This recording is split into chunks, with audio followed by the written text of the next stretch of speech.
that perspective? How do you look back on 6 months here in Minnesota? What were maybe some of the challenges that you didn't anticipate at that time, and how hard was it just getting your life reorganized at that point? I mean, I got a great wife who just makes my job, my life easier. You know what I mean? Like she tries to eliminate as much off the court, responsibilities and all that stuff, the best that she can. So I can just focus on basketball and being the best basketball player that I can possibly be. So I'm really lucky in that sense to have her, be able to take care of all that stuff. I mean, as far as my kids, they still want dad time. Right. You know what I mean? So I that's probably the bigger challenge, just getting them adjusted on a day-to-day basis and spending time with them and, being there to, be a dad for them. Because they're adjusted too.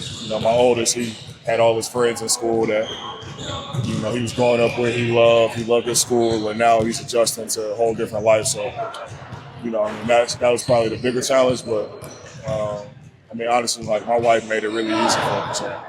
When Mike got traded here, his family was in Utah. And in the offseason, he was able to move. When you get traded before the season, I imagine you don't want to go a whole season without your family elsewhere. So, just how much was that weighing on your mind, just trying to get them situated here and trying to get dad time in and all that stuff? Just how difficult is that in the first few months? It was really hard. That first month, just looking for a place to live, them staying back in New York. Because my son had already started school, so keeping him in school, just that first initial part of just being away from them was really hard. And then them coming to visit and being in a hotel and then being kids and, wanting to run around and all that stuff. So, all that was really hard. But honestly, like I said, my wife, she made it easy. And then, they've made it extremely easy. Always asking, checking up on me, seeing if I need any kind of help, all that different type of stuff. So, when did you maybe start to feel at home here in Minnesota? Or when did you really start to feel comfortable living in Minnesota day to day? Pretty fast, to be honest. Home is where my family is, regardless. I'm used to traveling.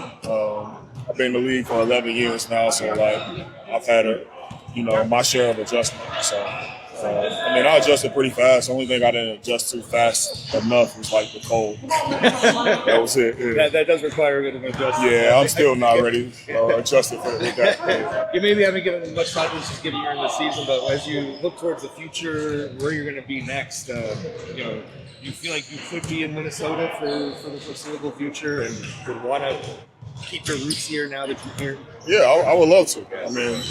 Top to bottom organization, it's been amazing. I love playing with these guys on this team. The city, my family's adjusted really well, and we love the neighborhood we live in. We love our house. My kids are loving Minnesota and the cold somewhat, but the snow days, going out there, being able to sled and all that different type of stuff. So and then from a basketball standpoint, I love playing here. I love playing for Coach. Tim, all those guys have been amazing. A-Rod, the support they've shown has been amazing as well. So, I love it here. Keeping an eye on the standings last couple of days. You can move up when not playing, and you can move down when you guys do play and win. Yeah, I don't know, man. Shit is crazy. I'm just just win. If we win, we take care of what we need to. So it's just I forgot how wild the West was, but yeah, it's insane. After the last two games against Brooklyn and Philly, does it take a refocus now to attack Milwaukee and then Memphis, two teams that are going to the postseason as opposed to the last two? Yeah, we feel like we can play a better brand of basketball, and we will. So I think we're pretty locked in for tomorrow's matchup, and we know the importance of every game right now. So I don't think we need any extra motivation.